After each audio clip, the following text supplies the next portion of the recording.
जीना यहाँ मरना यहाँ, इसके सिवा जाना कहाँ।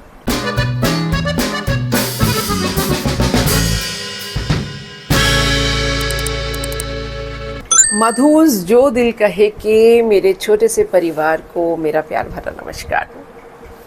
पुरानी मूवीज़ का जो हमारा दौर चला है इस थर्सडे के लिए, उसमें पिछले 3 हफ्ते से हम सिर्फ राज कपूर की बात कर रहे हैं।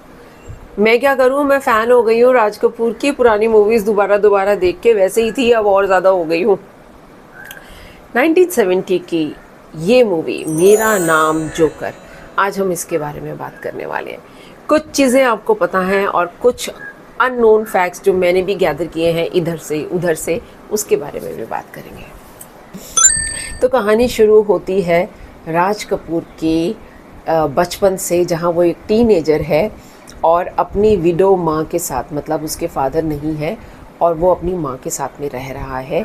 माँ सिलाई वगैरह करके किसी तरह उसको पाल रही है, गरीब है लेकिन उसको कॉन्वेंट स्कूल में भेज रही है अपनी पूरी ताकत लगा के। और ये टीनेजर जो है ये कौन है? आप सबको पता है, ये हमारे ऋषि कपूर हैं, जो राज कपूर के बेटे। तो पहले तो ये जान लीजिए कि 1970 में जब ये मूवी रिलीज़ हुई है, तब राज कपूर जो थे वो ऑलरेडी टीनेजर बच्चों के फादर थे। ये 15-16 साल का कॉन्वेंट में पढ़ने वाला बच्चा, उसकी ज़िंदगी में आती है पहली एम, उसकी मैडम मेरी, या कहना चाहिए मिस मेरी। वो कहते हैं ना, पहला पहला प्यार है, टीनेजर इन्फैचुएशन। वो अट्रैक्ट होता है अपनी इस टीचर की तरफ, उसको रोज़ देता है। अलमीरा से उसको अपने फादर का एक जोकर मिलता है, जिससे ये पता चलता है कि उसके फादर एक जोकर थे और सर्कस में परफॉर्म करते हुए ऊपर से नीचे गिर के मर गए थे, जब लोग ठहाके मार के हंस रहे थे कि ये जोकर की कोई प्रैंक है। इस वजह से उसकी मदर नहीं चाहती थी कि वो आगे चल के कभी भी जोकर बने, इसलिए वो बताती ही नहीं थी कि वो एक जोकर थे उसके फादर। लेकिन डेस्टिनी जो है वो अपने आप लेके जाती है ना वहाँ पे। तो डेस्टिनी लेके जाती है इस राजू को उस जोकर बनने की तरफ, जहाँ वो जोकर का जो एक टॉय था अंदर रखा हुआ, उसको अपनी मैडम मेरी को प्रेजेंट करता है और उनको ये कहता है, ये क्या है? जोकर मैं हूँ, आप मुझे हमेशा अपने साथ रखिए। मेरी मैडम समझ जाती है कि ये टीनेजर बच्चा जो है, इसके मन में वो टीनेजर प्यार जो है वो गुबाल मार रहा है। मैडम मेरी की शादी होती है डेविड हैंडसम मनोज कुमार से। पहली बार दिल टूट गया, लेकिन फिर जुड़ता है।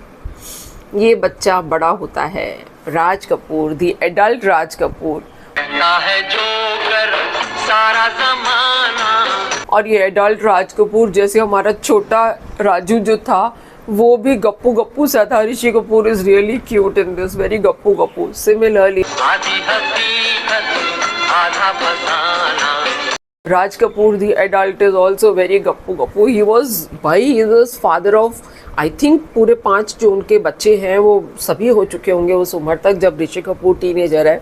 तो हमारे राज कपूर जी जो है उर्फ राजू, ये फिर से जेमिनी सर्कस जो है ज्वाइन करते हैं, एक्सीडेंटली ज्वाइन कर लेते हैं। वहाँ पर जोकर का काम इनको मिल जाता है और वहाँ इनको अपनी ज़िंदगी की सेकंड एम मिलती है, मरीना। जेमिनी सर्कस को ऐसे दिखाया गया है कि in collaboration with USSR, Soviet union Republic, और वहाँ के भी कुछ आर्टिस्ट ने इसमें परफॉर्म किया था।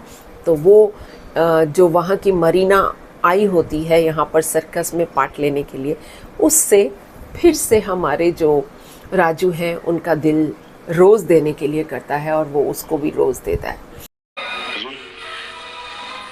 ये मैं हूँ, ये तो या। अब वो प्यार तो करती है इससे, लेकिन वो बेचारी क्या करे, वो तो रशिया की रहने वाली है, वो यहाँ पर आ नहीं सकती, ये वहाँ पर जा नहीं सकता। तो बेचारे का दिल फिर से टूट जाता है। दूसरी बार heartbreak, second M cross. ज़िंदगी फिर आगे बढ़ती है, सर्कस चला जाता है वापस और ये फिर से दर बदर घूम रहा है कुछ कुछ कमाने के लिए। तो वहाँ पर इसको एक फिर मीनू मास्टर मिलता है। बाप रे। मीनू मास्टर वो ऊपर चढ़ के राजेंद्र कुमार के पोस्टर्स लगा रहा है और पता चलता है वो मीनू मास्टर नहीं है, वो तो मीना है जो कि एक कलाकार बनने आई थी बम्बई में। अपने को बचाने के लिए इस दुनिया की नज़रों से वो बन गई है मीनू मास्टर। तो वो होता है उसका तीसरा M ज़िंदगी का, जिसमें वो इंटरेस्ट लेता है कि हाँ भाई शायद ये वाला जो दिल है ये मेरे दिल से मैच करेगा। ये क्या है? लेकिन पता तब चलता है कि वो जो मीना है वो तो अपनी ज़िंदगी में बहुत से एस्पिरेशंस रखती है और जहाँ आगे चल के उसको एक नॉर्मल खेल दिखाते दिखाते जहाँ वो एक ऐसी स्टेज पर पहुँचती है कि उसको फिल्म ऑफ़र हो जाती है और राजेंद्र कुमार उसमें ऑफ़र दे देते हैं, तो वो तो गई लड़की हाथ से। तो तीसरा M भी चला गया। तो कहानी की जो शुरुआत होती है मूवी की वो कुछ इस तरीके से होती है कि इन तीनों M's को उनके जो लाइफ पार्टनर्स हैं उनके साथ में या नहीं भी हैं, ये सब अब बूढ़े हो चुके हैं और आ रहे हैं राजू का आखिरी सर्कस देखने के लिए। पहला घंटा बचपन है, दूसरा जवानी है, तीसरा बुढ़ापा है। ये जो गाने के वर्डिंग्स जब आते हैं तो भाई मेरे तो फिर से रोंगटे खड़े हो जाते हैं ना, मैं क्या करूं, मेरे बार बार रोंगटे खड़े हो जाते हैं। It's a beautiful movie.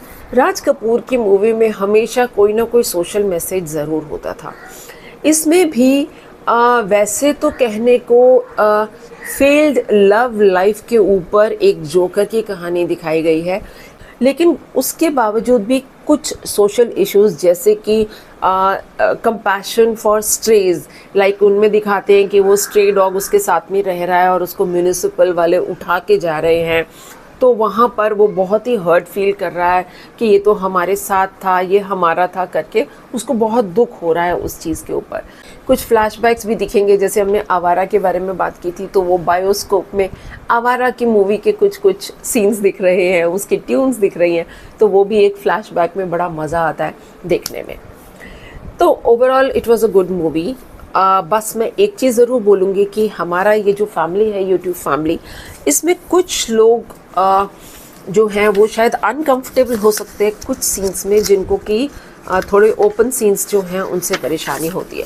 Raj Kapoor की मूवीज़ में मैंने भी नोटिस किया है मोस्टली वहाँ पर कोई ना कोई हॉट सीन तो ज़रूर हो जाता है। तो एक उसमें गाना है जो अगर आप मुझसे पूछे फ्रैंकली स्पीकिंग, अब इतनी पुरानी मूवी है तो उसके रिव्यू में हम क्रिटिक बन के करेंगे भी क्या, लेकिन फिर भी मैं अपने व्यूअर्स के लिए बोलना चाहूँगी कि if you are not comfortable and you want to watch this movie तो पूरी मूवी वॉच कर लीजिए। जी म्यूज़िक का मैंने यूट्यूब पर देखा है, उसके 2.21 पॉइंट के आसपास एक हॉट सॉन्ग है। हॉट सॉन्ग क्या, बहुत ही हॉट सॉन्ग है। तो जिन लोगों को डिस्कम्फर्ट लगता है प्लीज़ वो उसको ना देखें, थोड़ा सा आगे फॉरवर्ड कर दें उस पोर्शन को। बहुत सारे मैसेजेस, जैसे सर्कस में उसका शो चल रहा है और उसकी मदर की डेथ हो गई है, लेकिन the show must go on, तो he is performing in spite of the fact कि उसकी मदर की डेड बॉडी पीछे पड़ी हुई है। तो ऐसे भी बहुत से सीन्स हैं जो बहुत इमोशनल आपको कर देंगे। और कुछ बहुत ही इम्पॉर्टेंट फैक्ट्स हैं इस मूवी से रिलेटेड जो मैंने अलग अलग सोर्सेज से जमा किए हैं, तो वो मैं ज़रूर आपसे शेयर करना चाहूँगी। सबसे पहली चीज़ कि ये मूवी जो थी ये one of the India's longest movie, 4 घंटे 15 मिनट की ये मूवी थी जो हॉल्स पे लगी थी 1970 में, और इसमें 2 इंटरवल्स थे, एक नहीं था। और इससे बड़ी बात कि इतना पैसा लगाने के बाद और 6 साल की इन्वेस्टमेंट थी राज कपूर की अपने एफ़र्ट की, क्योंकि इस मूवी को बनाने में 6 साल लग गए थे। उसके बाद जब ये मूवी रिलीज़ हुई तो ये बहुत बुरी तरीके से बॉक्स ऑफिस पे फेल हो गई थी। जी हाँ, हिट नहीं हुई थी, फेल हो गई थी।